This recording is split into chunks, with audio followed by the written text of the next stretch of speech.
Vote చోరీతోనే తెలంగాణలో BJP ఎంపీలు గెలిచారని TPCC chief Mahesh Kumar Goud అన్నారు. తెలంగాణలో 8 మంది ఎమ్మెల్యేలు 8 మంది ఎంపీలు ఉన్న బీజేపీ గ్రామ పంచాయతీ ఎన్నికల్లో గెలిచింది ఎంత అని ప్రశ్నించారు. బీజేపీ ఎమ్మెల్యేలు ఎంపీలకు వేసిన ఓట్లు ఎక్కడికి పోయాయని ప్రశ్నించారు. బీఆర్ఎస్ నేతల బాగోతాలను కవిత బయటపెడుతుందని అన్నారు. కవిత ఆరోపణలపై దర్యాప్తు జరపాలని సీఎంను కోరుతానని స్పష్టం చేశారు మహేష్ గౌడ్. మొదటి విడత సర్పంచ్ ఎలక్షన్స్లో 4230 గ్రామ పంచాయతీలకు గాను ఎన్నికలు జరిగితే కాంగ్రెస్ మద్దతుతో పోటీ చేసినటువంటి సర్పంచులు దాదాపుగా 2600 పైచిలకు గెలిచినటువంటి సందర్భం. మాకున్న సమాచారం ప్రకారం దాదాపు 61-62% సర్పంచులు కాంగ్రెస్ మద్దతుదారులు గెలిచినారు. 1000కి దగ్గరగా బీఆర్ఎస్ పార్టీ, 200కు దగ్గరగా బీజేపీ, దాదాపు 40-50 సిపిఐ సిపిఎం లావులు, ఒక 260 చోట్ల ఇండిపెండెంట్లు, సిపిఎం ఒక 30 చోట్ల, దాదాపుగా ఒక 30+ సిపిఐ. ఈ లెక్కన దాదాపు 62% పైగా కాంగ్రెస్ మద్దతుదారులు, కాంగ్రెస్ బలపరిచిన వ్యక్తులు సర్పంచ్కి గెలిచినారు. మొదటి విడత గెలిచిన సర్పంచ్లందరికీ అభినందనలు. రాష్ట్ర ముఖ్యమంత్రి రేవంత్ రెడ్డి గారి నాయకత్వంలో గత 2 సంవత్సరాలుగా జరుగుతున్న అభివృద్ధి, సామాన్యుడికి అందుతున్నటువంటి సంక్షేమం పట్ల ప్రజలు సంతోషంగా ఉన్నారని చెప్పడానికి ఎన్నిక ఒక ఉదాహరణ. ఇది కాంగ్రెస్ కార్యకర్తల విజయం.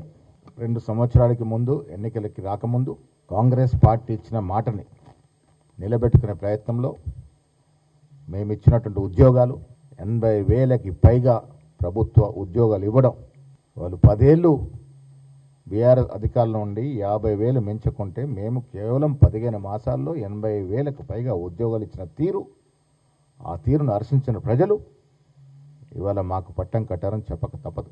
ఉచిత బస్సు మొదలుకొని ఇవాళ పేద ప్రజలకి అందుతున్నటువంటి ఫైన్ క్వాలిటీ సన్నబియ్యం, ఇంధనం ఇల్లు, పేదవాడి జీవితంతో ముడివేసుకున్నటువంటి రేషన్ కార్డులు, రైతు భరోసా, రైతు రుణమాఫీ, అసలు ఏ ఇతర రాష్ట్రంలో లేనటువంటి సంక్షేమాన్ని రేవంత్ రెడ్డి గారి ప్రభుత్వం ఇవ్వగలిగింది. కాబట్టి ఇవాళ ప్రజల యొక్క సంతోషాన్ని సర్పంచ్ ఎన్నికల ద్వారా ప్రకటింపజేశారనేది వాస్తవం. ముఖ్యమంత్రి కావాలనే కోరిక, ప్రయత్నం చేసే హక్కు, అవకాశం ఈ గొప్ప ప్రజాస్వామ్య దేశంలో రాజ్యాంగం ఇచ్చింది. ప్రజలు కోరుకున్నప్పుడు ఎవరు ఏమైనా కావచ్చు. ఆశలుంటే తప్పు లేదు. ఎవరికైనా రాజకీయంలో ఆశ ఉండు తప్పు కాదు, అత్యాశ ఉండకూడదు. కవిత గారు కొన్ని వాస్తవాలు పూర్తిగా, కొన్ని వాస్తవాలు సగంగా చెప్పిందని ఇప్పుడు కొంత వాస్తవాలని బయట పెడతా ఉంది. కవిత గారు 10 ఏళ్ళు బీఆర్ఎస్ పార్టీలో భాగస్వామ్యం ఉండి, అధికారం నుండి ఆదినాయకుడు కుమార్తెగా ఉండి అవన్నీ భాగవతాలు చూసింది కాబట్టి బయటకు వస్తూ ఉన్నాయి. నేను మొన్న కూడా చెప్పాను, ఇప్పుడు కూడా మీ ద్వారా చెప్తా ఉన్నాను. ఆవిడ చేసే విమర్శల్లో ఏమైనా వాస్తవాలు ఉంటే డెఫినెట్గా చర్యలు తీసుకోవాల్సిందిగా మీ ద్వారా నేను ముఖ్యమంత్రి గారు కూడా విన్నవిస్తాను.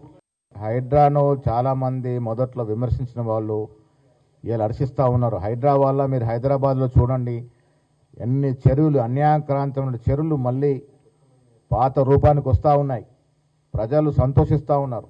ఇది మహాత్మకండ కార్యక్రమం. ఇది రేవంత్ రెడ్డి గారు దూరదృష్టి తీసుకున్న కార్యక్రమం. Hyderabad is a city of rocks and lakes.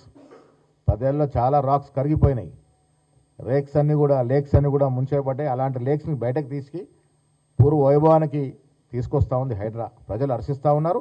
కవిత గారు చెప్పిన దాంట్లో వాస్తవం ఉంటే డెఫినెట్గా ఎంక్వైరీ చేసి, అది ఎమ్మెల్యే కానీ ఎంపీ కానీ ఎవరైనా కానీ బాధ్యత గల పదవిలో ఉన్న వ్యక్తులు ప్రభుత్వ ఆస్తులు 1 ఇంచు 1 గజం కాజేసినా దాని మీద చర్య ఉండాలని కోరుకునే వ్యక్తులు నేను మొదటి వాడిని. డెఫినెట్గా ఈ విషయంలో ముఖ్యమంత్రితో మాట్లాడతాం. మెస్సీ కార్యక్రమం అనేది ఒక ప్రైవేట్ కాంట్రాక్ట్ వల్ల జరుగుతున్నట్టు కార్యక్రమం, ఒక స్పోర్ట్స్ యాక్టివిటీ. కాబట్టి మా స్పోర్ట్స్ మంత్రి గారు, మా అజరుద్దీన్ గారు స్పోర్ట్స్ మ్యాన్గా ఉన్నటువంటి వ్యక్తి కాబట్టి మెస్సీ గారు ఇక్కడికి వస్తున్నప్పుడు ముఖ్యమంత్రిగా ఆయన కూడా ఒక స్పోర్ట్స్ మ్యాన్ కాబట్టి, ముఖ్యమంత్రి గారు కూడా మంచి ఫుట్బాల్ ప్లేయర్, సో వారిని ఇన్వైట్ చేశారు. ఒక మ్యాచ్ ఆడాల్సిన కోరినారు. ఏదైతే ఈ ఆర్గనైజ్ చేస్తున్న కమిటీ, ఆయన ఒక మ్యాచ్ ఆడడానికి ఒప్పుకున్నారు. మెస్సీ అనేవాడు గొప్ప క్రీడాకారుడు. యావత్ ప్రపంచం ఇవాళ వారి రాక కోసం ఎదురుస్తూ ఉంది హైదరాబాద్ తెలంగాణ ప్రజలు. వారి రాక సందర్భంలో ఒక మ్యాచ్ ఆడమంటే ముఖ్యమంత్రిగా వారు ఆడుతూ ఉన్నారు. మాజీ స్పోర్ట్స్ మ్యాన్గా మంత్రిగా అజరుద్దీన్ గారు పాల్గొంటారు. సో దానికి ప్రభుత్వానికి సంబంధం లేదు. సమ్మిట్ అనేది ప్యూర్లీ అఫీషియల్ ప్రోగ్రామ్. అది మీరు చూసారు, మేము కూడా డిన్నర్ తప్ప మిగతా దానికి పోలేదు. It's official programme. గవర్నమెంట్ ప్రభుత్వ పరంగా చేసినట్టు కార్యక్రమం. అది పెట్టుబడులు రావడానికి చేసినట్టు కార్యక్రమం. ఎవరు అడిగారు వాళ్ళ వీళ్ళని. ఇప్పుడు మేము వెళ్ళి మా మంత్రులు వెళ్ళి చెప్పింది మాకు ఇంత గొప్ప కార్యక్రమం చేస్తూ ఉన్నాం హైదరాబాద్లో అని తెలియజేయడానికి పోయినారు. అవకాశం ఉంటే రమ్మన్నారు. ఇది టూ షార్ట్ అయింది కాబట్టి చాలామంది రాలేకపోయారు. కానీ సమ్మిట్ సక్సెస్ అయిందని ఎక్కడ చెప్పగలుగుతాం? పరిమాణికి ఏంటి? పెట్టుబడులు. ఇవాళ 1,00,000, 2 లక్షలు కూడా వస్తాయో రావో అని చాలామంది అనుకున్నారు. బట్ 5,74,000 కోట్ల పెట్టుబడులు అంటే ఇది ఆషామాషి విషయం కాదు. పెట్టుబడి రావడానికి కాకుండా దాంతోపాటు ఎంత ఎంప్లాయ్మెంట్ పెరుగుద్ది, ఎన్ని లక్షల ఉద్యోగాలు మన రాష్ట్రానికి వస్తాయి. నిరుద్యోగ సమస్యతోనే మనం రాష్ట్రాన్ని వేరు చేసుకున్నాం.